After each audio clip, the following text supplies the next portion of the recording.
The night enveloped the lonely fuel station like a shroud, casting long shadows that danced eerily in the dim, flickering light. I had been driving for hours, the road stretching endlessly before me, when my car's fuel gauge plummeted to empty. With no other options in sight, I reluctantly pulled into the desolate station, the only sign of life amidst the barren landscape. As I stepped out of my car, a chill seeped into my bones, the kind that only the dead of night could bring. The station appeared abandoned, the faint buzz of a flickering fluorescent light serving as the only sign of activity. My footsteps echoed in the silence, each sound amplifying the sense of isolation that clung to the air like a tangible presence. I glanced around, half expecting to see another soul, but the darkness remained unyielding, revealing no signs of life, save for the faint rustling of leaves in the distant trees. The hairs on the back of my neck stood on end, a silent warning that I was not as alone as I had believed. With a cautious breath, I approached the fuel pump, the metallic clang of the nozzle punctuating the silence. As I waited for the tank to fill, an overwhelming sense of unease settled in the pit of my stomach. Every shadow seemed to hold a hidden menace, every rustle in the night an ominous omen. It was then that I noticed a figure, barely discernible in the darkness, lurking just beyond the reach of the feeble light.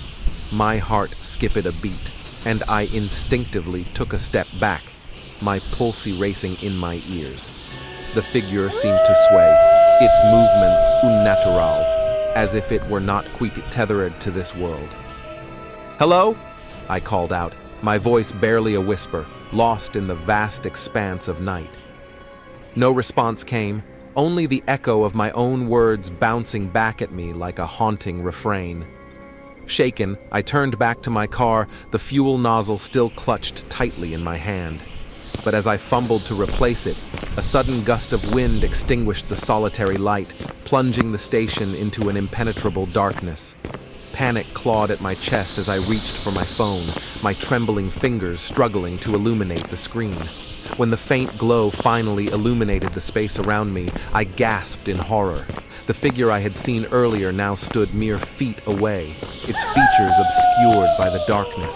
It emanated an aura of malevolence, its form wavering as if it were composed of nothing more than ethereal mist. I stumbled backward, my voice caught in my throat as I struggled to comprehend the surreal sight before me. The figure seemed to beckon, its silent call urging me to step closer. A sense of dread settled over me, the realization dawning that I had stumbled into something far beyond the realms of the living.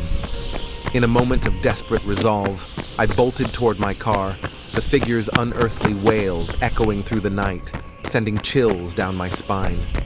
The car door slammed shut, and I fumbled with the keys, my hands trembling with a mixture of fear and adrenaline.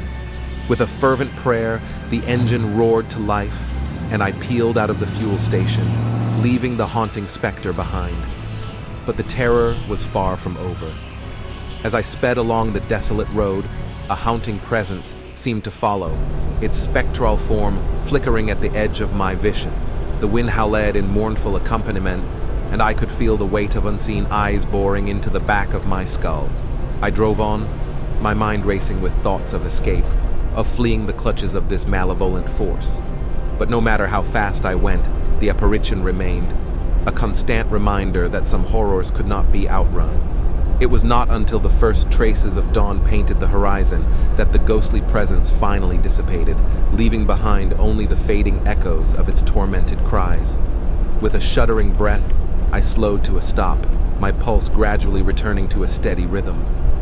The fuel station now lay far behind, a distant memory of a night that would forever haunt my dreams, a chilling reminder that some terrors were best left undisturbed in the shadows of the night.